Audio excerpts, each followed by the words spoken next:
凉山山鬼，台湾最神秘的3期特种部队，它的战地到底有多恐怖？在台湾的民间流传着这么一句让人毛骨悚然的顺口溜：凉山住着一群鬼，那是凉山特勤队。为什么叫他们鬼？一是因为他们神出鬼没，二是因为他们出手狠辣。在公开的宣传中，台湾媒体甚至放出豪言，称这支部队的作战实力可以吊打美国的海豹突击队。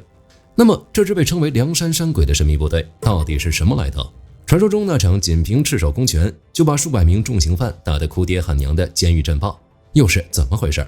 今天就让我们揭开那层黑色的防弹面罩，看看这群山鬼的真面目。如果你在街上看到一群穿着一袭黑衣、戴着纯黑色防弹面罩和全黑头盔的士兵，不用怀疑，这就是凉山特勤队。这支部队在台湾军事系统中的正式名称叫做陆军航空特战指挥部高空特种勤务中队，成立于上世纪80年代。因为他们的驻地隐藏在屏东县马家乡的凉山村附近，为了保密，军方和外界就干脆叫他们凉山特勤队。别看凉山特勤队这名字听着像野鸡部队，它的地位却是高不可攀。在台军内部，特种部队一直存在着一条隐秘的鄙视链，也就是所谓的甲乙丙级。丙级是大家熟知的陆军海龙蛙兵和海军陆战队2栖侦搜大队，乙级是战力更胜一筹的海军爆破大队。而站在金字塔最顶尖的甲级只有3支部队：宪兵夜鹰特勤队、海军陆战队特勤队以及凉山特勤队。为什么凉山能排在最顶层？因为他们是台军中唯一一支具备海陆空3栖作战能力的特种部队。无论是高空跳伞渗透，还是水下潜水突袭，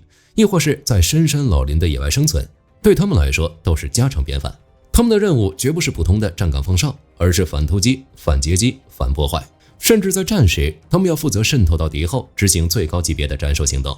不过有意思的是，真正让凉山特勤队在全台甚至全世界崭露头角的实战，不是在战场上，而是在监狱里。时间回到1987年，台湾当局发动了声势浩大的疫情专案，把全台黑道大哥、帮派分子像抓泥鳅一样全塞进了台东的盐湾监狱。结果，戒备总部的管理方法出了问题，这群混迹监护多年的重刑犯直接发起了绝食抗议，随后更演变成了极其暴烈的武装暴动。他们不仅挟持了狱警，还串联了其他3个监狱一起造反，局势瞬间失控。普通的防暴警察在这群亡命之徒面前如同待宰的绵羊。在这情况万分危机之时，高层下达了代号1126专案的绝密指令，动用国军最精锐的甲级特种部队前往镇压，而凉山特勤队被指派为冲在最前面的开路先锋。当时的高层下了一个非常苛刻的死命令：你们面对的是犯人，不是敌军，所以绝不允许开枪。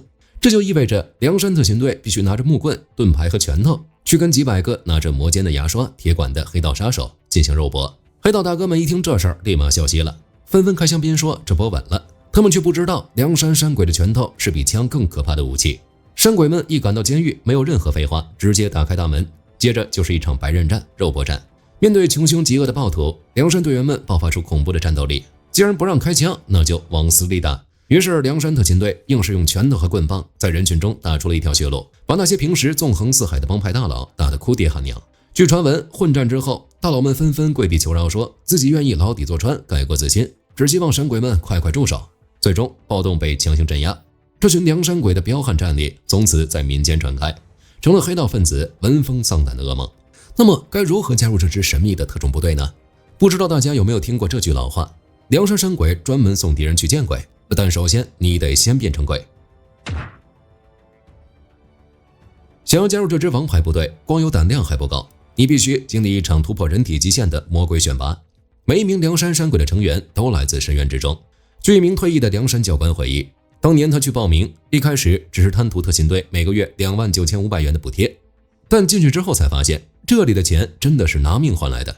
初选通过后，迎接新人的第一道菜叫适应粥，听名字好像很温柔，实际上是在摧毁你的肉体防线。每天早上5公里，晚上5公里，这只是开胃小菜。正常的长跑训练是3公里起步，一口气跑到2万米，紧接着就是500米武装障碍、手榴弹投掷、战术射击。在极度疲劳下，还要保持绝对的服从。教官让你吃土，你就绝不能嚼沙子。但这些还不是主菜，真正让人崩溃的是期末的地狱粥，为期6天5夜，整整144个小时。教官只给你一个指令 ：No sleep， 不准睡觉。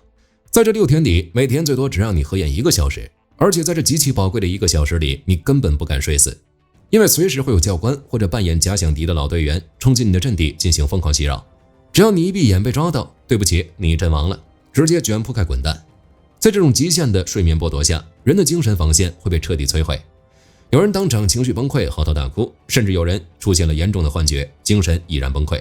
梁山教官回忆说，在一次地狱周的第3天夜晚，他们在牡丹乡的石门古战场进行警戒，突然发现一个学员举止诡异，教官上去盘问，这个濒临崩溃的学员竟然指着空荡荡的树林说：“报告教官，我看到日本兵在踢正步。”这句话让在场的所有人都毛骨悚然。但哪怕是出现了幻觉，教官的回答也冷酷无情，看到了就看到了，继续执行任务。这就是梁山，他们要的不是普通士兵，而是能在极限绝境中依然能扣动扳机的怪物。如果你熬过了地狱周，恭喜你，你只是拿到了一张入场券。接下来是去真正的死亡地带历练。梁山特勤队会被派往伯利兹进行残酷的海外丛林战训练，在那里没有演习，只有实弹。